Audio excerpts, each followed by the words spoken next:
Hello everyone, welcome to another episode in our relationship series.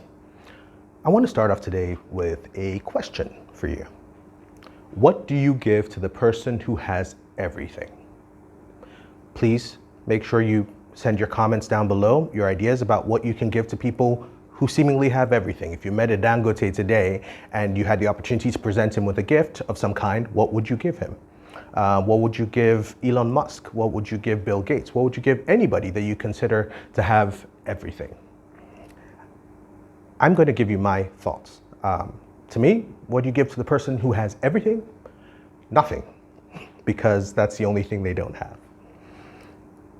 That's a little bit of a joke, but it is real, especially in our relationship contexts. When we get into pairings with people, when we choose to relate with people, whether our friends or coworkers or our spouses or our girlfriends or boyfriends or whatever, a lot of times we're so driven to impress that we constantly want to put the best foot forward. Oh, I've got this under control. I've got that under control. Oh, I don't have this need. No, I don't have this want. Some of us are on the other end of the spectrum. Everything is a need. Everything is a want. Oh, I'm needy, I'm needy, I'm needy. Give me, give me, give me. I need, I want, and all of that.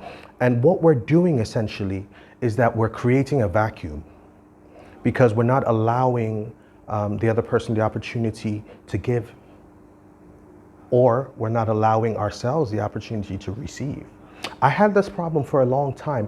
I didn't know how to receive love. I grew up with a giving mindset. That's how I was raised. You just give and give and give to people as much as you can. The problem with that is that you can lose your identity in that, and then you stop to understand. You may never figure out who you are, what you like, what you don't like, what makes you tick, and so on and so forth.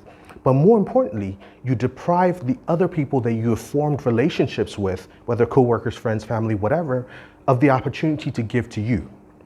Because relationships are supposed to be symbiotic. It's not supposed to be a one-sided affair. It's supposed to be give and take. In order for giving to be complete, there must be receiving on the other end, just like in communication. And so when you want to put yourself out there as Mr. Giver or Miss Giver, or you're only on the receiving end, always receiving and never giving, you're tipping the scales of balance out of favor within your relationship. And that creates a vacuum. And in that void, a lot of things can come up in that void. A lot of unpleasant things, a lot of misunderstandings, a lot of inadequacies or feeling of inadequacies can occur in one or both parties. Being in a relationship, a good relationship, is about balance. It's about giving and receiving. It's about both parties equally, or as close to equal as possible, giving and receiving.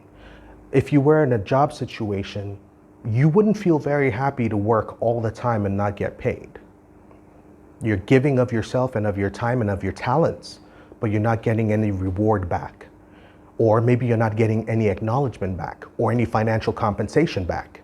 It doesn't feel good, it feels out of balance. Eventually, that relationship will become toxic and one or both parties will choose to go their separate ways.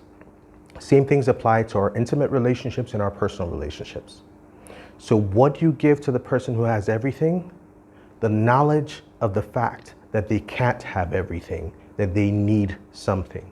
They need people, they need interactions, they need relationships, they need to be loved, they need to be admired, they need to be validated. Whatever it is that you bring to the table, that's what you give to them. And if you're the person who thinks you have everything, you don't. We all need something.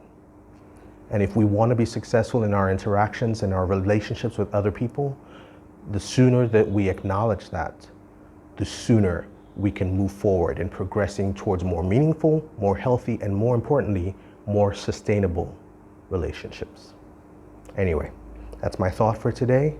I hope that you found it interesting. Please like, share, and subscribe, and as always, be inspired.